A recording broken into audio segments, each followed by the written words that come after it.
जब एक बच्चा +2 कर रहा होता है तो उसके पास 3 करियर ऑप्शन होते हैं। पहला साइंस, दूसरा कॉमर्स और तीसरा आर्ट। साइंस लेने वाले को हम लोग ये समझते हैं कि वो सबसे उच्च कोटि का होता है। अगर हम अपने रिश्तेदारों या किसी से भी ये एडवाइस लेते हैं कि हमें किस स्ट्रीम से पढ़ना चाहिए, तो they will be always advices कि हमें हमेशा साइंस लेना चाहिए, क्योंकि हर माँ बाप को अपने बच्चे को डॉक्टर और इंजीनियर ही बनाना है। हमारी सोसाइटी में बचपन से हमें ये सिखाया जाता है कि पढ़ो लिखो ताकि एक अच्छे नंबर्स ला सको, यानी अच्छे नंबर लेकर के आओगे तब लाइफ में जाकर के आप एक अच्छी नौकरी पाओगे, यानी अच्छी नौकरी पाओगे तब जाकर के आप एक अच्छा पैसा कमाओगे और एक अच्छी लाइफ जियोगे। यानी life is equal to numbers is equal to money. यानी अगर डायरेक्टली हमें मनी पे ही जाना है तो क्यों हमें ये बाकी चीज़ें सिखाई जाती।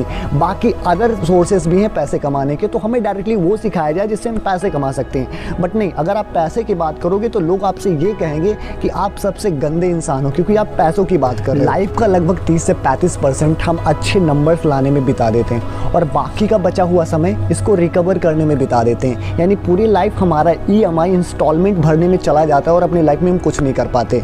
और इसका सबसे बड़ा रीज़न है हमारा ये एजुकेशन सिस्टम, और इसको इम्प्रूव करने के लिए कुछ बातें आज मैं आपको बताने वाला हूं। अगर आपने वीडियो पहला पार्ट नहीं देखा तो जाकर के ये आई बटन पे मिल जाएगा लिंक, यहाँ पे देख लीजिए, डिस्क्रिप्शन में लिंक मिल जाएगा, वहाँ पर देख लीजिए, तब आपको समझ में आएगा कि पहले पार्ट में क्या बातें थी। और ये जो दूसरा पार्ट है ये मैं बात करूँगा कि +2 के बाद बच्चों के साथ होता एक्चुअली में क्या है।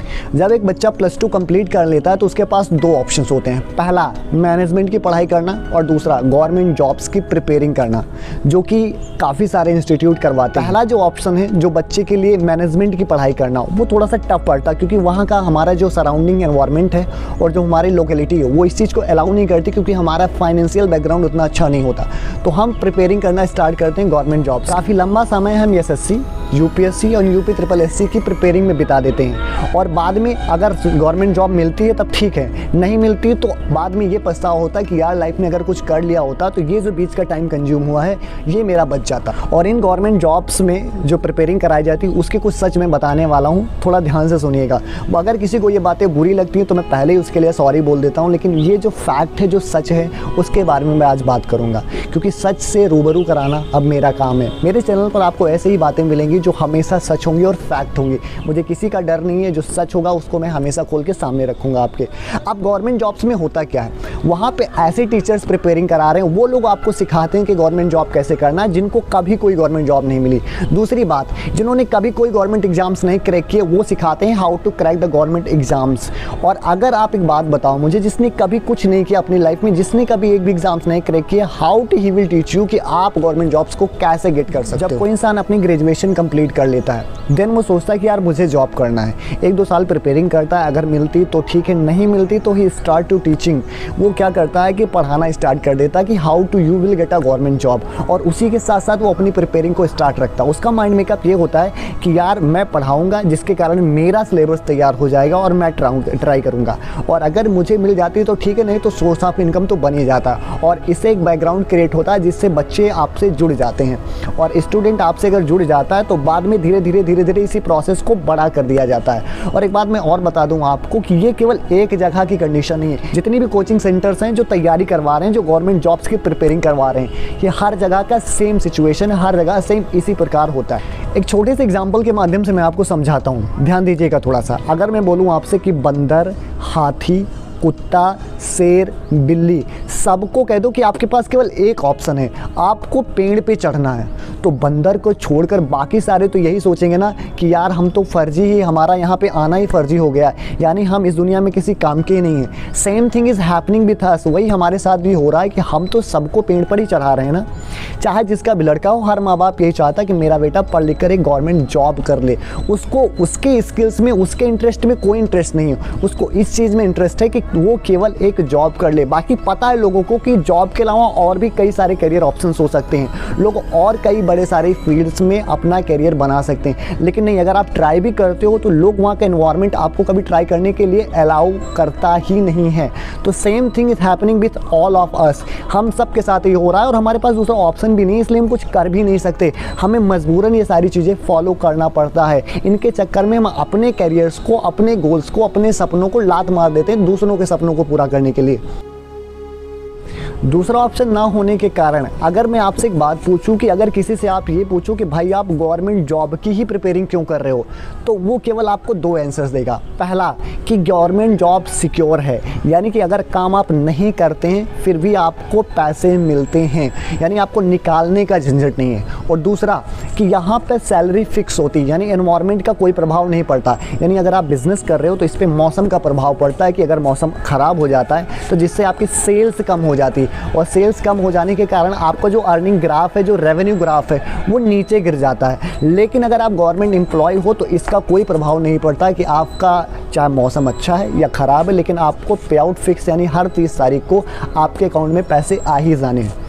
अब इन सारी बातों को अगर हम डिटेल में समझें तो इसका मतलब ये है काम चोरी, यानी हर इंसान काम नहीं करेगा तब भी पैसा मिलेगा, ये माइंड मेकअप बना करके गवर्नमेंट जॉब करता है। यानी पहले ही वो इतना स्ट्रगल कर लेता है कि बाद में वो काम करे या ना करे लेकिन उसको पे आउट मिलता है। इसी काम चोरी के चक्कर में देश का ये हाल है, और फिर हम लोग गवर्नमेंट को ब्लेम करते हैं कि यार गवर्नमेंट हमें रोज़गार नहीं दे रहा है। अब इसमें अगर आपके पास स्किल है तो आप खुद ट्राई करिए ना, खुद अपने नए आइडियाज़ पे नई रिसर्च करिए और कुछ नया ट्राई करिए। इसके लिए गवर्नमेंट थोड़ी ना आपको रोक रहा है, लेकिन नहीं, हम लोग ब्लेम करेंगे कि गवर्नमेंट रोज़गार नहीं निकाल रहा है, देश में हमारे अनएम्प्लॉयमेंट है, कंपनियां हायर नहीं कर रही। जानकारी के लिए मैं आपको बता दूं कि जितनी प्राइवेट कंपनियां, जो अच्छी कंपनियां हैं, उन्होंने आर्टिफिशियल इंटेलिजेंस पे फोकस करना स्टार्ट कर दिया। यानी उनका कोई मतलब नहीं कि आपके अंदर कितनी क्रिएटिविटी है, वो आपसे ज़्यादा, इंसानों से ज़्यादा रोबोट्स पर, मशीनों पर ज़्यादा विश्वास करते हैं। इसलिए 60% जॉब्स 2030 तक ऐसे ही कम हो जानी है जो कंपनियां हायर करती हैं लोगों को। अब ये सारी बात तो ठीक है, अब मैं बात करूंगा थोड़ा सा कि हमारी जो न्यू एजुकेशन पॉलिसी आई है 2020, उसमें क्या बदलाव किया गया। 2014 में जब बीजेपी की गवर्नमेंट आई थी तो उसने ये प्रॉमिस किया था कि हम न्यू एजुकेशन पॉलिसी लेकर के आएंगे, और इसी चीज़ को 2015 में एक टीम को ये काम सौंपा गया, जिसको लीड कर रहे थे TSR सुब्रमण्यम, जिसका काम था नेशनल एजुकेशन पॉलिसी यानी NEP बनाने का। उस समय HRD मिनिस्टर स्मृति ईरानी थी। अभी का जो हमारा करंट एजुकेशन सिस्टम है जो 10+2 बेस्ड है, यानी 1 से 10 साल तक हमको कॉमन और नेसेसरी सब्जेक्ट्स पढ़ाए जाते हैं, बाकी के 2 साल में हम लोग डिसाइड करते हैं कि हमें कौन सी स्ट्रीम पढ़ना है, यानी साइंस, कॉमर्स और आर्ट, जिसके बारे में हमने पहले ही आपसे बात कर लिया था। जो गवर्नमेंट स्कूल होते हैं उनकी स्कूलिंग क्लास फर्स्ट से स्टार्ट कर दी जाती है, लेकिन जो कॉन्वेंट और प्राइवेट स्कूल होते हैं जिसमें प्री स्कूलिंग की जाती है, जिसमें आपको LKG, UKG और नर्सरी भी पढ़ना पड़ता है, तो इसी चीज़ को गवर्नमेंट स्कूल्स पर लागू करने के लिए जो न्यू एजुकेशन पॉलिसी लागू की गई, जिसको हम लोग बोलते हैं 5+3+3+4। अब इसको हम थोड़ा सा डिटेल में समझेंगे। डिटेल में समझने के लिए थोड़ा सा टाइम लगेगा। स्कूलिंग होती थी वो क्लास फर्स्ट से क्लास 10th तक, जो आपको एक नेसेसरी और कॉमन सब्जेक्ट्स पढ़ाए जाते थे। बाद के 2 साल में आपको स्ट्रीम डिसाइड करके पढ़ाया जाता था।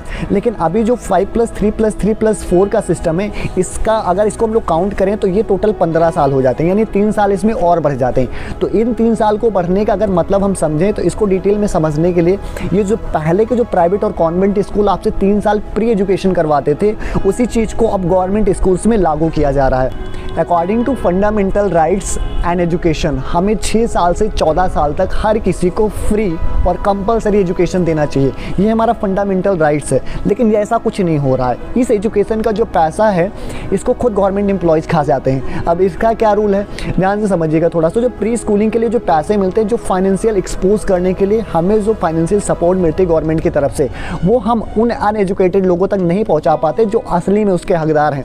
अब होता यूँ है कि जो फैमिली, जो लोग लोअर एजुकेशन से आते हैं, जो लोग मजदूरी करते हैं, वो अपने बच्चों को इतना ज़्यादा एजुकेशन की इंपॉर्टेंस नहीं दे पाते। यानी जो अगर उनको एजुकेशन की इंपॉर्टेंस नहीं पता तो जो एक्चुअल में उनके लिए प्रॉफिटेबिलिटी प्रोवाइड की जाती है गवर्नमेंट की तरफ से, वो उनको मिल नहीं पाती है। और ये सारा करप्ट एजुकेशन सिस्टम इस बीच में इसको खा जाता है। तो अक्सर ये गवर्नमेंट स्कूल्स में होता है, यानी यहाँ पे मिड डे मील्स के पैसे को भी बीच में बचा लिया जाता है। 5+3+3+4 को डिटेल में समझते हैं। पहला आता 5 का मतलब ये होता है कि पहले के जो 3 साल हैं उसमें हम लोग प्री स्कूलिंग करवाएंगे।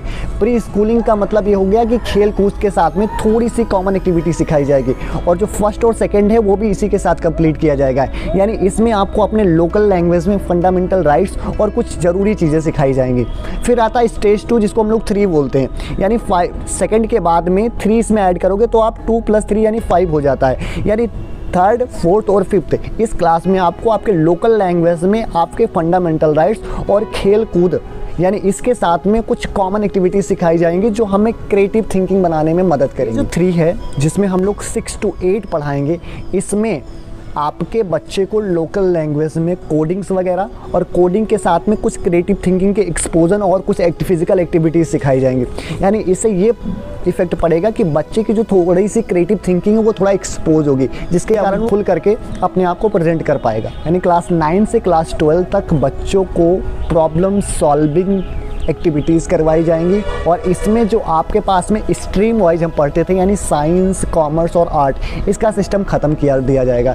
यानी यहाँ पर आप अपने अकॉर्डिंग कस्टमाइजेबल सब्जेक्ट्स को चूज कर पाएंगे जिनको आप पढ़ना चाहते हैं। और दूसरी बात ये कि अब इनका एग्ज़ाम सेमेस्टर वाइज कंडक्ट होगा, यानी जिस सेमेस्टर में आप अच्छे मार्क्स स्कोर करोगे वो सेमेस्टर काउंटेबल होगा। अगर आप कोई अपना पैसन फॉलो करो लाइक म्यूज़िक या सिंगिंग, तो उसके भी नंबर इसमें काउंटेबल होंगे। यानी अगर आप फिजिकल एक्टिविटीज़ भी कोई पैशन फॉलो कर रहे हो तो उसका भी नंबर इसमें काउंटेबल जैसे होगा। जैसे आप पढ़ते जाएंगे एकेडमिक बैंक ऑफ क्रेडिट रहेगा, जिसमें पॉइंट्स आपके काउंट होते रहेंगे और वो पॉइंट्स आपके कलेक्ट होते रहेंगे। मान लो किसी वजह से आपको बीच में एजुकेशन ड्रॉप करना पड़ रहा है, तो बाद में आकर के आप उसी पॉइंट से उसी जगह से आप नई एजुकेशन स्टार्ट कर सकते हैं। तो इसमें काफ़ी चीज़ें अच्छी भी हैं और काफ़ी चीज़ें जो थोड़ा सा प्रॉब्लम भी क्रिएट करेंगी आपको। यही सेम एजुकेशन पॉलिसी 2010 में भी लाया गया था, लेकिन उस समय जब बाहरी यूनिवर्सिटीज़ आकर के यहाँ पे अपने इन्वेस्ट करना चाहती थी, वो अपनी ब्रांचेस खोलना चाहती, तो वहाँ पे एक कंडीशन रख दी गई थी कि अगर आप एक नई ब्रांच खोलना चाहते हो तो उसमें आपको 500 CR यानी 500 करोड़ का इन्वेस्टमेंट गवर्नमेंट को देना पड़ेगा।